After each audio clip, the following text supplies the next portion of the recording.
repairing fences, this wire isn't stapled in, and usually what we do for 4-wire is a hammer's length for 4-wire. So I'm gonna measure it out and then put in a nail.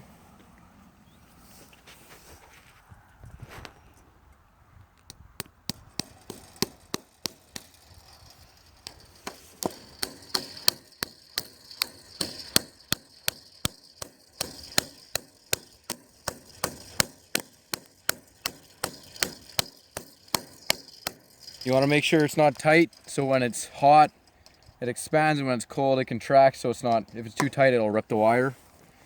Then we're going to go over to the next post. Keep sure no animals are escaping out the fence here. Line it up, throw in the nail.